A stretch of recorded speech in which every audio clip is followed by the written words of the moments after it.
E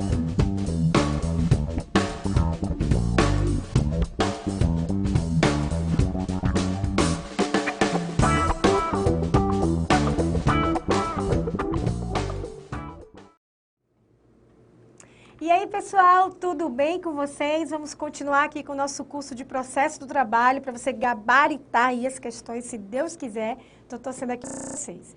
Agora nós vamos continuar, na verdade, vendo as despesas processuais que estão dentro dos atos processuais.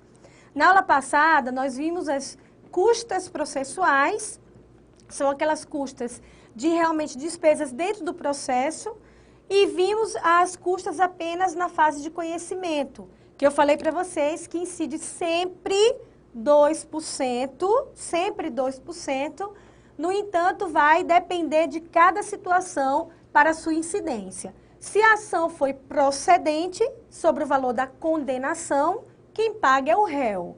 Se a ação foi improcedente sobre o valor da causa, quem paga é o autor, salvo o beneficiário da justiça gratuita. Se a ação foi extinta sem julgamento do mérito, também sobre o valor da causa, quem paga o autor, salvo o benefício da justiça gratuita. Se foi uma ação declaratória ou constitutiva procedente, sobre o valor da causa, quem paga é o réu. E se for um acordo, sobre o valor do acordo, e as partes são responsáveis pelo seu pagamento, 1% para cada, desde que não haja disposição das próprias partes em contrário. Se o reclamante está beneficiado pela justiça gratuita, esse 1% dele é dispensado. Vimos também que no caso do dissídio coletivo, a responsabilidade é solidária. Então, as duas partes, suscitante e suscitado, pagarão de forma solidária as custas trabalhistas. E também vimos que o valor mínimo das custas processuais é de R$ 10,64. Não tem nenhuma custa menor que esse valor. Isso pode ser um pega na hora da sua prova, tá bom? Falamos também qual é o momento de pagamento das custas processuais. Falamos que nós não temos custa inicial. A custa é quando da interposição de um recurso, ou, se não houver interposição de recurso, quando do trânsito em julgado da ação. As custas da execução, que nós vamos ver daqui a pouco, elas são pagas sempre ao final, sempre no trânsito em julgado. Então, vamos só fazer um esqueminha aqui, para que você se lembre na hora da prova. O momento do recolhimento das custas processuais. E a situação a ser observada, ok? O momento. Quando não há recurso, então teve a ação lá e não teve nenhum recurso no trânsito em julgado dessa ação. Quando há recurso, no momento no prazo do recurso. Vamos estudar isso melhor, gente, mas o que acontece? Existe uma súmula, que é a súmula 245, que vai dizer o seguinte: se houver a interposição do recurso antes do prazo fatal, a parte terá até a data do prazo fatal para comprovar o recolhimento, tá? No entanto, o agravo de instrumento, lá no 899, parágrafo 7º, vai dizer que no ato da interposição deve ser comprovado, tá? A gente vai ver isso direitinho em recurso. Vamos voltar para o quadro. No fim do processo, no fim de tudo, as custas que são da execução, que a gente vai estudar agora. As custas da execução, gente, elas são postas específicas na sua CLT. Ela não é porcentagem. Para cada ato da execução, tem um valor especificado na letra da CLT, que nós vamos verificar agora. Vejam só, essas custas da execução estão no artigo 789, letra A maiúsculo da CLT. Eu vou dar apenas alguns exemplos, depois vocês dão uma olhada, né? vai falar primeiro em autos da arrematação, depois vai falar sobre os atos dos oficiais de justiça. Se for um ato na via urbana, esse ato custará R$ 11,06. Se é na via rural, é mais caro, R$ 22,13. Ok? O agravo de instrumento, o agravo de petição, os embargos à execução, que é um incidente na execução, o recurso... Não, esses três aqui tem o valor igual de R$ 44,26. Agora, o recurso de revista, a impugnação de sentença de liquidação, R$ 55,35. Vocês vejam que a CLT nos traz valores específicos, valores que estão ali definidos em cada situação. Não é uma porcentagem como é na fase de conhecimento. É um valor específico para cada situação posta ali na fase de execução, que é a fase da entrega, da procura do bem da vida para satisfazer o crédito do exequente, ok? Beleza. Quem é que tem isenção no valor, no pagamento, aliás, das custas processuais? Primeiro deles, o beneficiário da justiça gratuita. Nós vimos que o beneficiário da justiça gratuita, ele não paga as despesas processuais, nem custas, nem emolumentos e também honorários periciais. Então, ele não vai pagar porque ele está beneficiado pela justiça gratuita, que é para aquele que recebe até o dobro do mínimo legal ou aquele que se declarar que não tem condições de arcar com as custas, sem prejuízo ao seu sustento ou da sua família. Pode ser dada em qualquer grau de jurisdição, inclusive de ofício, e se for no recurso dentro do prazo recursal. Outras pessoas que não têm que pagar as custas: União, Estados, DF, municípios e respectivas autarquias e fundações públicas, federais, estaduais ou municipais, que não explorem atividade econômica. Então, elas são isentas ao pagamento das custas processuais. 3, o Ministério Público do Trabalho. 4, a Empresa Brasileira de Correios e Telégrafos. Embora seja uma empresa pública, ela tem natureza de fazenda pública. O Hospital das Clínicas de Porto Alegre. Os estados estrangeiros, as missões diplomáticas e repartições consulares, e também anotem, por gentileza, a súmula 86 do TST. Acho que eu pus ela aqui para vocês. Não pus. Mas ela vai falar sobre a massa falida. Gente, a massa falida, ela não paga nem custas e nem depósito recursal. Isso vai estar na súmula 86 do TST. Atenção, se for empresa em liquidação extrajudicial, não tem essa prerrogativa. A prerrogativa da súmula é apenas para a massa falida. Ela não faz o pagamento das custas processuais, tá bom? E nem depósito recursal, se houver essa necessidade. Vamos lá, vamos continuando aqui então. Agora, você pode estar se perguntando, professora, e a sociedade de economia mista? A sociedade de economia mista paga ou não paga custas processuais? A resposta é paga sim. Vejam no quadro a súmula 170 do TST. Os privilégios e isenções no foro da Justiça do Trabalho não abrangem a sociedade de economia mista, ainda que gozassem desse benefício anteriormente ao Decreto-Lei 779 de 1969, que é o decreto-lei que vai determinar apenas aqueles que têm prerrogativa tanto de isenção como de prazos processuais. Detalhe importantíssimo aqui também: as entidades fiscalizadoras do exercício profissional pagam custas processuais.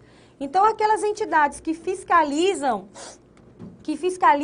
determinadas profissões, elas devem fazer também o pagamento das custas processuais, bem assim também depois vamos estudar, que faz parte do preparo, o depósito recursal. Ok, beleza. Agora vamos lá para os emolumentos. Emolumentos. Gente, os emolumentos, eles são despesas cartorárias, de cartório, né? Então, imaginem vocês, você vai na secretaria da vara e diz, ô querido, tira aqui essa cópia para mim. Aquele servidor, ele deveria gerar uma guia para você pagar 55 centavos por fotocópia, devolver e dizer, agora sim, você pagou, vou tirar a fotocópia. Na verdade, nós sabemos que na prática isso não é muito recorrente. Por isso que esse meu medo de você pensar que a prática é o que está correto. Não, a letra da CLT vai dizer que isso tem um custo, né? Então, esses emolumentos, eles são valores fixos, que estão estabelecidos no artigo 789, letra B de bola da CLT,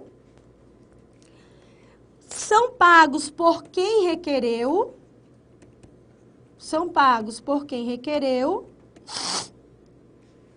e tem valores expressos. Então, por exemplo, fotocópia de peças, 28 centavos. Eu tinha falado 55, tá, gente? Não, 28 centavos. 55 é a autenticação de traslado de peça mediante cópia reprográfica.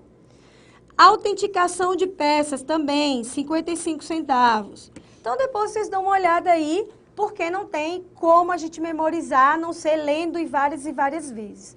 Professora, pode ser que a banca cobre um valor específico? Gente, eu acho de uma injustiça tão grande uma banca cobrar isso, mas, infelizmente, pode. Tá? Então, emolumentos são pagos por quem o requereu e são despesas ali que não fazem parte daquele processo no sentido de atos jurisdicionais. Né? Não é necessário você pedir uma cópia, uma fotocópia que custa 28 centavos. Ali, você está pedindo porque você quer, né? Beleza. Aí o nosso último tema de atos processuais são os honorários periciais. Gente, perito, né? Quando que vai ter perícia? Vamos estudar isso em provas. Perícia é um meio de prova. Só vai haver quando a prova do fato o exigir. A prova do fato o exigir. Você vai pedir perícia quando você pleiteia hora extra? Não. Porque precisa de perícia? Não. Mas é necessário uma perícia para verificar a periculosidade? É necessária, né? Esse perito é uma pessoa, é um expert, é um profissional de conhecimento superior, né, de nível superior, que vai constatar ou não o pleito daquela parte. E ele é um profissional que não faz parte do quadro de servidores públicos da Justiça do Trabalho. Ele é um profissional alheio à Justiça do Trabalho. Ele vem só para fazer o trabalho dele de perícia. Então, se é assim, quem paga esse perito? Quem é que paga esse perito? A resposta está na própria CLT, no 790B, que vai dizer que quem paga é quem perde o objeto da perícia. Quem perde o objeto da perícia. Cuidado com isso aqui. Porque vejam só. Imaginem que numa reclamação trabalhista, o reclamante esteja pleiteando 10º, férias, aviso prévio e periculosidade. Ele perdeu na perícia a periculosidade, mas ganhou, foi procedente, todos os outros pleitos dele. Quem vai pagar esse honorário pericial? O reclamante. Por quê? Ele ganhou todos os outros pleitos, mas ele perdeu o objeto da perícia. E o artigo 790, letra B de bola, maiúsculo da CLT, vai dizer que quem paga a perícia é quem perde o objeto da perícia. Ainda que ele tenha ganho todos os outros, se ele perdeu o objeto da perícia, é ele quem vai pagar essa perícia. No entanto, nós temos que configurar, nós temos que juntar o raciocínio. Se esse empregado reclamante aqui, que eu dei o exemplo para vocês, estiver beneficiado pela justiça gratuita, nesse caso, o perito vai ficar sem receber porque ele é pobre na forma da lei? Não. Aí, nesse caso, quem vai pagar é a União. Então, se quem perdeu a perícia está beneficiado pela justiça gratuita, quem paga o perito, quem paga aquele trabalho já realizado desse expert, é a União, súmula 457 do TST, ok? Então, tenham bastante cuidado com isso. Então, primeira coisa sobre a perícia é, assim quando a prova do fato exigir, e quem paga é quem perde o objeto da perícia.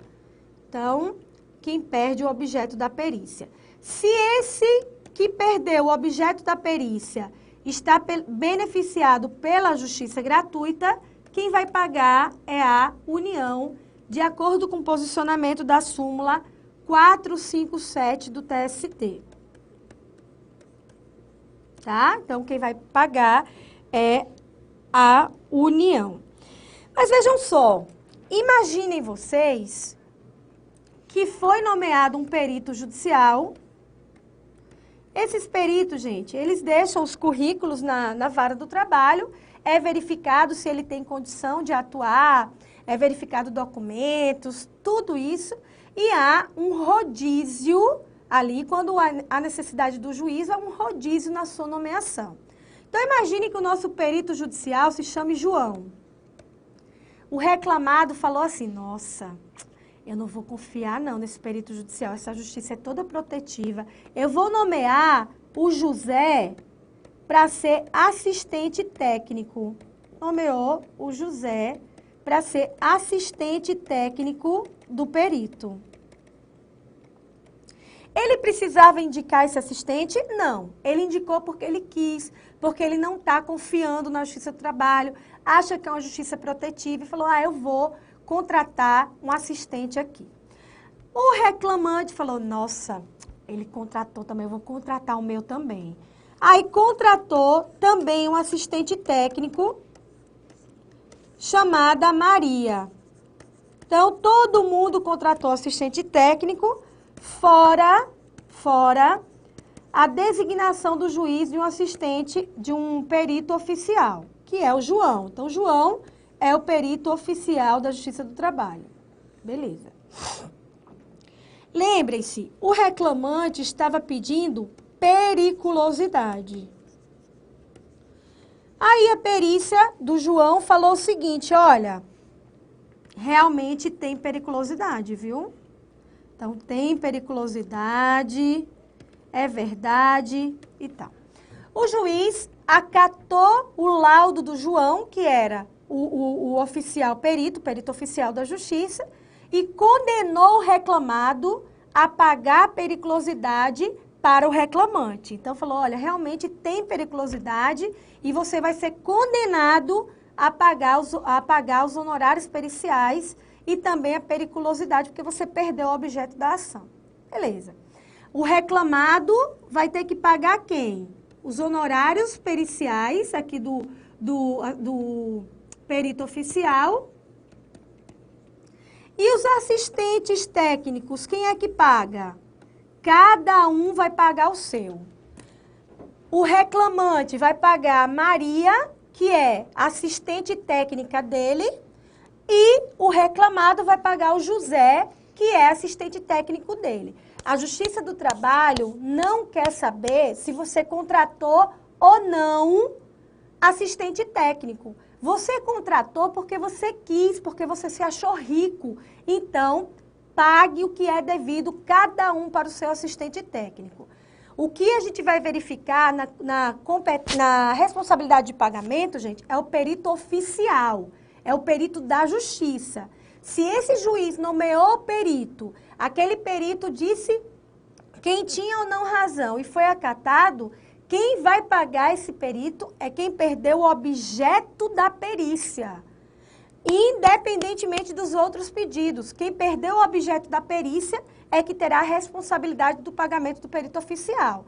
Agora, se essas partes, porque se acharam ricas, se acharam na condição de contratar, cada uma delas contratou o seu assistente técnico, cada uma delas pagará o seu assistente técnico. A Justiça do Trabalho não vai nem querer saber sobre isso, ó. A Justiça do Trabalho, ó, lavou as mãos. Fechado?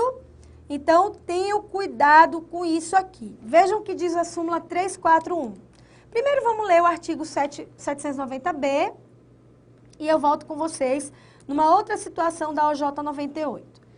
Vejam, a responsabilidade pelo pagamento dos honorários periciais é da parte sucumbente na pretensão do objeto da perícia, salvo se beneficiária da justiça gratuita, porque aqui quem vai pagar é a União. Súmula 457 do TST. A indicação do perito assistente é faculdade da parte, a qual deve responder pelos respectivos honorários, ainda que vencedora no objeto da perícia. Ainda que vencedora no objeto da perícia, deverá pagar. Lembra da assistente da reclamante, do reclamante aqui? Quem era assistente do reclamante? Maria. Mesmo o reclamante ganhando a pretensão, que era periculosidade, mesmo assim ele tem que pagar a assistente dele? Tem. Quem mandou ele indicar? Era uma faculdade. Mesmo assim ele foi lá, eu sou rico, vou contratar, contratou e se deu mal, ok? Vamos lá, súmula 457, só para a gente ler porque eu já expliquei. A União é responsável pelo pagamento dos honorários de perito quando a parte sucumbente no objeto da perícia for beneficiária da assistência judiciária gratuita. Observado o procedimento disposto nos artigos parágrafo 1º, 2º e 3º da resolução 66 do Conselho Superior da Justiça do Trabalho. Beleza, então isso eu já tinha falado para vocês. Vamos para a última observação quanto aos honorários periciais. Vamos lá. Imaginem vocês que nessa reclamação de um vínculo de emprego, tem a necessidade de fazer a perícia porque está pedindo a periculosidade. Beleza? Pela regra, quem paga a perícia, quem perde o objeto da perícia. Concordam? Beleza, já falamos isso. Quem perde o objeto da perícia? Se quem paga é quem perde o objeto da perícia, eu preciso ter primeiro o quê para saber quem vai pagar? A perícia, correto? Se o juiz disser assim, olha, eu só vou mandar fazer a perícia para verificar se tem periculosidade, se você pagar antecipadamente os honorários periciais. Então, o juiz manda antecipar os honorários periciais. Tá certo isso, pessoal? Tá certo ou não tá certo? Vejam o que diz a OJ 98 da SDI 2. É ilegal a exigência de depósito prévio para custeio dos honorários periciais, dada a incompatibilidade com o processo do trabalho, sendo cabível o mandado de segurança. Vejam, por que a OJ vai falar que é incompatível? Porque nós precisamos saber, primeiro, quem perdeu o objeto da perícia, para saber quem é que vai pagar o honorário pericial. Porque nós aprendemos já, quem paga é quem perde o objeto da perícia, ainda que ganhe as outras coisas. Então, se o juiz manda antecipar os honorários periciais, ele vai estar agindo com ilegalidade. E quando um juiz age com ilegalidade ou abuso de poder, cabe a impetração da ação constitucional de mandado de segurança. Então, se o juiz está utilizando de ilegalidade, cabe impetrar o mandado de segurança dizendo: eu tenho o direito líquido e certo de ter primeiro a perícia para que depois haja a verificação de quem tem responsabilidade pelo pagamento da perícia. Porque, gente, como é que a gente vai saber quem vai pagar a perícia se ela ainda não foi realizada? Tá? Se ela não foi realizada ainda, não tem como saber quem é o responsável para o pagamento da perícia. Só depois, quando ela é realizada, aí sim nós saberemos quem tem a responsabilidade no pagamento da perícia, dos honorários do perito, que é aquele profissional, como eu falei para vocês, alheio, ele não é um servidor público, ele está ali fazendo aquela perícia para ganhar os seus honorários, ele vive disso e da sua profissão respectiva, tudo bem? Mas vejam, isso é na relação de emprego. Relação de emprego. Por quê? A Instrução Normativa 27 de 2005 do TST vai nos dizer que é facultado ao juiz,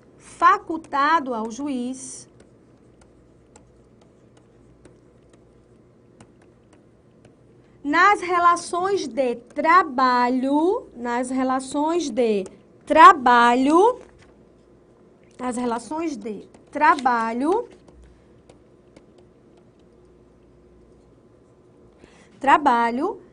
verificar ali a necessidade de pagamento de honorários periciais antecipados, tá? Então, o artigo 6º dessa instrução, parágrafo único dessa instrução normativa 27 de 2005 do TST, vai dizer que essa vedação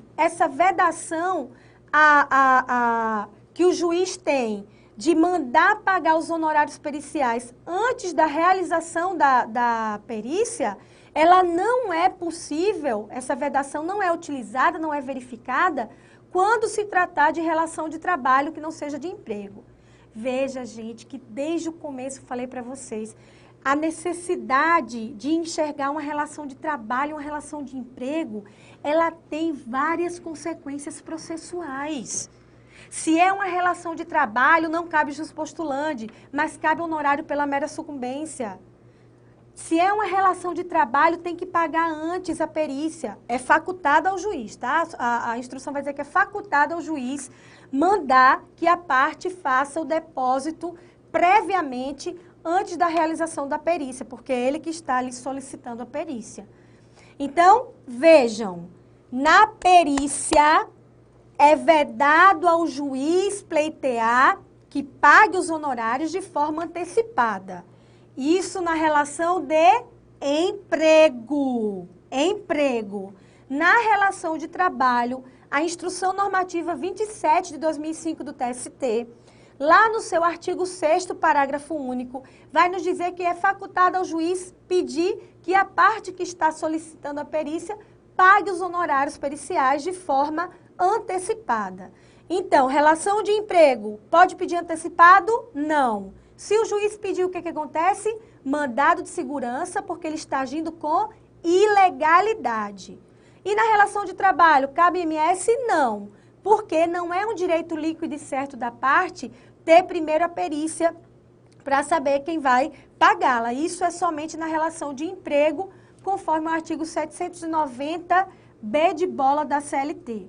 Ok, pessoal? Então, despesas processuais, custas, aí dividimos as custas em fase de conhecimento, fase de execução, emolumentos, que são aquelas custas cartorárias, e honorários periciais, né? Então, vimos toda essa nuance processual dentro de atos processuais que estudamos também. Os atos, a comunicação dos atos, os prazos processuais, contagem dos prazos e algumas questõezinhas diferenciadas que eu trouxe para vocês em questões, para a gente verificar como se enxerga numa questão o ato processual, o prazo processual, a questão das despesas processuais. Verificaremos também na prática em questões que eu trarei na próxima aula para vocês, para a gente treinar tudo que a gente está vendo na teoria. Peguem essas súmulas que eu estou falando para vocês, essas OJs, a letra da CLT, gente. Vale a pena enxergar o que realmente tem na letra, tanto da CLT como de súmula como de OJ. Como vocês já viram, tem o raciocínio sim, a banca, mas também tem muita letra de súmula, OJ e lei. Ok? Até a próxima aula.